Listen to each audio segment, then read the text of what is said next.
Good morning, students. As you know, we were reading chapter 16, The Four Realms of the Earth. In the last video, we discussed about the oceans and atmosphere. Today, we discussed about why is the atmosphere important and also read about the biosphere and do the back exercise of this chapter. Page number 139. Let's start to read. Just why is the atmosphere important. वायुमंडल हमारे लिए ज़रूरी क्यों है? It acts as a blanket, यह एक कंबल की तरह वर्क करता है and helps in maintaining the right temperature on earth, और पृथ्वी पर उचित तापमान बनाकर रखने में हमारी मदद करता है। एयर हैज़ वेट, एयर में वेट होता है and it exerts pressure on the earth surface, और इसका जो प्रेशर होता है वो अर्थ की सतह पर सबसे ज़्यादा होता है। This atmospheric pressure is highest near the surface of the अर्थ, और जो वायु दाब है ये सबसे ज़्यादा पृथ्वी की सतह पर होता है। And it decrease with an increase in altitude, altitude means ऊंचाई। ऊंचाई जैसे जैसे बढ़ती है वैसे वैसे वायु दाब भी कम होता है। Air pressure is also affected by temperature, वायु दाब को तापमान भी अफेक्ट करता है, प्रभावित करता है।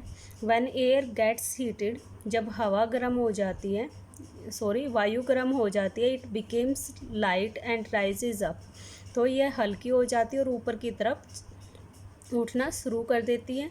The rising air causes low air pressure, और इस उठती हुई हवा को हम कम वायुदाब कहते हैं। लाइकवाइज, और इसी तरह व्हेन एयर कूल्स, जब हवा ठंडी होती है, it becomes heavy and sink down, तो यह भारी हो जाती है और नीचे की तरफ बैठ जाती है। The sinking air causes high air pressure, और इस सिंकिंग एयर को हम क्या कहते हैं? हाई एयर प्रेशर, यानी कि उच्च वायु दाब। This causes movement of air cold winds, और इन दोनों मूवमेंट के कारण, कम वायु दाब के कारण और उच्च वायु दाब के कारण, जो एयर है वो ब्लो करना शुरू कर देती है, मीन्स बहना शुरू कर देती है, और इसको हम क्या कहते हैं? विंड्स मीन्स हवा, यानी कि चलती हुई वायु हवा कहलाती है। From region of high pressure to region of low pressure, और हवा उच्च दाब से कम वायु दाब की तरफ बहती है। बायोस्फीयर, जैव मंडल, the interaction between the lithosphere और लैंड, हाइड्रोस्फीयर और वाटर, एंड एटमॉस्फेयर और air gives origin to the realm और zone of life called the biosphere. It means interaction होते हैं, जो इनकी आपस की क्रिया या फिर सहभागिता भी हम इसको बोल सकते हैं। लिथोस्फीयर मीन्स लैंड की, हाइड्रोस्फीयर मीन्स वाटर की, और एटमॉस्फेयर मीन्स एयर की। लैंड, वाटर और एयर की जो आपस की क्रिया है या सहभागिता है, ये तीनों मिलकर gives origin to the realm और जोन ऑफ लाइफ, तो ये जीवन के की उत्पत्ति को बनाते हैं। कोल्ड द बायोस्फीयर, और इसे हम क्या कहते हैं? बायोस्फीयर मीन्स जैव मंडल या जैव मंडल। As you can see in figure 16.6, जैसा कि 16.6 में दिखाया गया है, यहाँ पर बायोस्फीयर भी है, लिथोस्फीयर भी और एटमॉस्फेयर भी है, और बीच में हमारा क्या है? वो जीवन। इन तीनों की जो आपस की क्रिया है उससे हमारे जीवन की उत्पत्ति हुई है। Most life forms are found in a narrow belt, और ज़्यादातर जो जीवन है वो एक संकीर्ण बेल्ट में पाया जाता है। ऑन और near the surface of land and water, और जो ये जीवन है या तो ज़मीन की सतह पर होता है या फिर वाटर में, पानी में। Where it is surrounded by air, और जहाँ से ये चारों ओर से किससे घिरा हुआ है? वायु से। ऑल फॉर्म्स ऑफ लाइफ, और जीवन के सभी रूप, ranging from the tiniest microorganism microorganism to the largest plant and animals. छोटे से छोटे जीव से लेकर बड़े प्लांट और एनिमल्स तक are found in this contact zone. वो सभी इस संपर्क क्षेत्र में पाए जाते हैं। दैट बिकेम्स देयर हैबिटेट, और उसी को अपना आवास बना लेते हैं। आ नेचुरल एनवायरनमेंट, एक प्राकृतिक वातावरण, where life thrives and multiplies, जहाँ पर जीवन पनपता है और बढ़ता है। A community of organism interacting with each other and with their non-living environment is known as an ecosystem। और एक समुदाय या कम्युनिटी किसकी? ऑर्गेनिज्म मीन्स जीवों की जो कम्युनिटी है, जो समुदाय है, वो इंटरेक्ट होते हैं विद ईच अदर, एक दूसरे के साथ परस्पर क्रिया करते हैं, and with their non living environment, और साथ में जो नॉन लिविंग एनवायरनमेंट है उसको हम क्या कहते हैं? इकोसिस्टम। मीन्स लिविंग और non living environment is called ecosystem. It is a natural unit, यह एक प्राकृतिक यूनिट है, कंसिस्टिंग ऑफ बोथ लिविंग और बायोटिक एंड नॉन लिविंग और एबायोटिक पार्ट्स। और हमारे इकोसिस्टम में लिविंग थिंग्स भी आती है और नॉन लिविंग थिंग्स भी। The abiotic physical environment consists of land, water and air। जो हमारा नॉन लिविंग पार्ट है या भौतिक जो हमारा एनवायरनमेंट है, भौगोलिक एनवायरनमेंट, उसमें लैंड आता है, वाटर और एयर नॉन लिविंग में।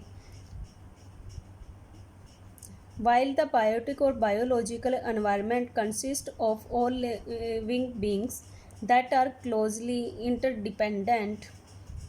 इसके अलावा जो हमारा बायोलॉजिकल एनवायरनमेंट में हमारी सभी जीवित प्राणी आते हैं, दैट आर क्लोजली इंटरडिपेंडेंट, और एक ये दूसरे पर आंतरिक रूप से निर्भर हैं। These living things interact with each other as well as with other non living things.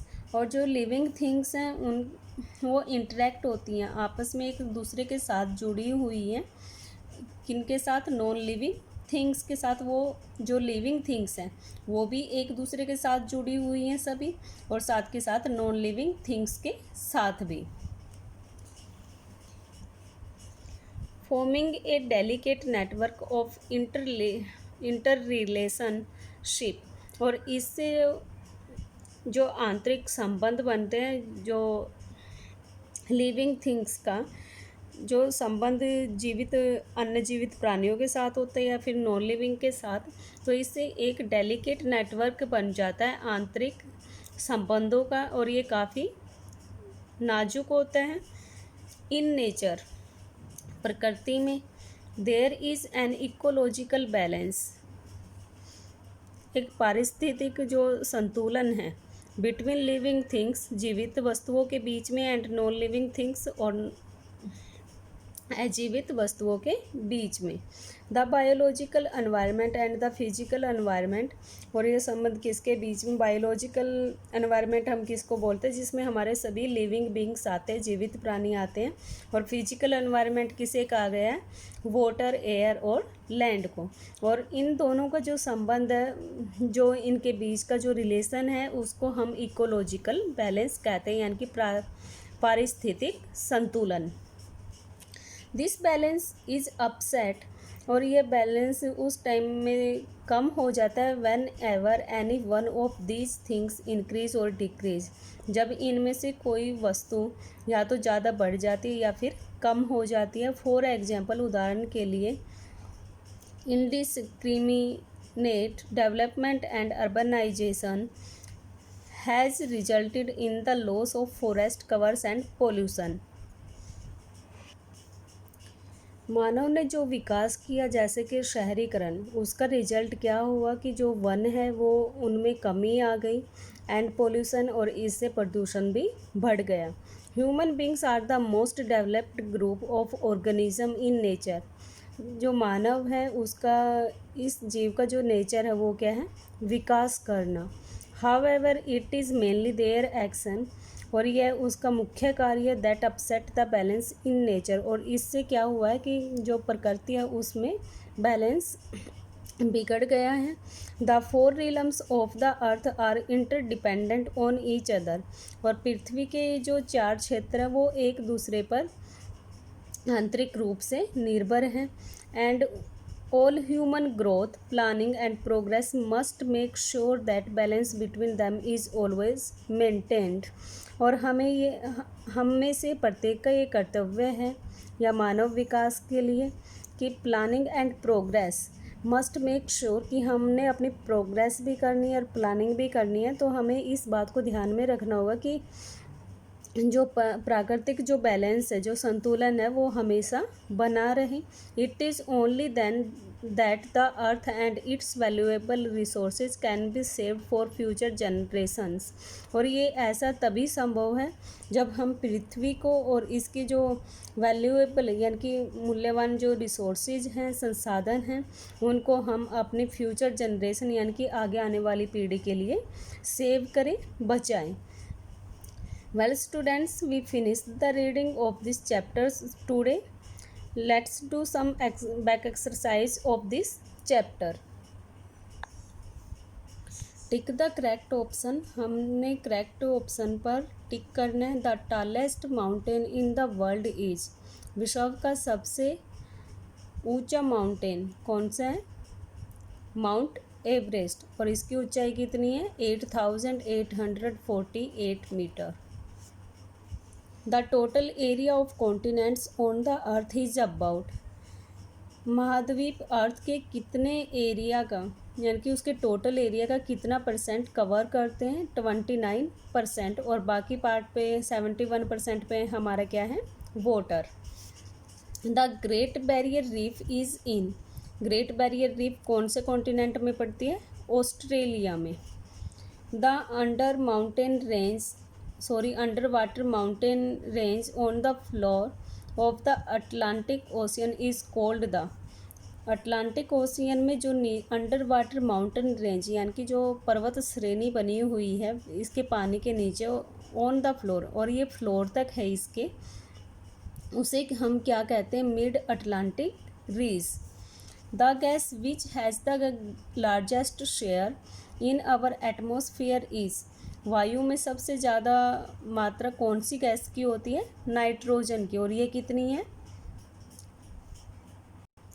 78%, और उसके बाद किसकी आती है? ऑक्सीजन की, जो कितनी है? 21%। State whether the following statement are true और false and rewrite the incorrect statement in correct them, हमने नीचे जो स्टेटमेंट दी गई है उनको बताना कि वो ट्रू है या फिर false. Sial comprise silicon and magnesium, sial है वो किससे बनी हुई है? सिलिकॉन और मैग्नीशियम से। दिस इज फॉल्स, क्योंकि सियाल जो परत है अर्थ की वो किससे बनी हुई है? सिलिकॉन और एल्यूमिनियम से। So that this is false. Isthmus of Panama links North America with South America, this is true, क्योंकि जो पनामा स्थल डमरू है वो किनको जोड़ता है आपस में? नॉर्थ अमेरिका को और साउथ अमेरिका को, इनके बीच में लिंक का काम करता है। The physical environment includes only land and water, physical environment में केवल लैंड और वाटर आते, दिस इज फॉल्स, क्योंकि लैंड और वाटर के साथ तीसरा जो पार्ट है वो किसका है? एयर का। Greenhouse gases cause a rise in atmospheric temperature and result in global warming, greenhouse जो गैसेज होती हैं वो हमारे एटमॉस्फेरिक यानी कि वायुमंडल के तापमान को बढ़ा देती हैं, और इसका रिजल्ट किस में होता है? ग्लोबल वार्मिंग में। तो this is true. Space stations are located in the exosphere, this is true. Answer the following in one sentence, हमने नीचे दिए गए जो क्वेश्चन है उनका आंसर वन सेंटेंस में राइट करना है। Which canal links Africa to Asia, कौन सा कैनाल अफ्रीका को एशिया से जोड़ता है? Which physical feature separates Europe from Africa, कौन सा फीचर यूरोप को अफ्रीका से अलग करते हैं? Which continents is often referred to as the continent down under? कौन से कॉन्टिनेंट को डाउन अंडर कहा जाता है? What is the ozone layer? Ozone layer क्या है? What is an ecosystem? Ecosystem क्या है? Dear students, try to find out the answers of these questions. This is your today's work. Thank you.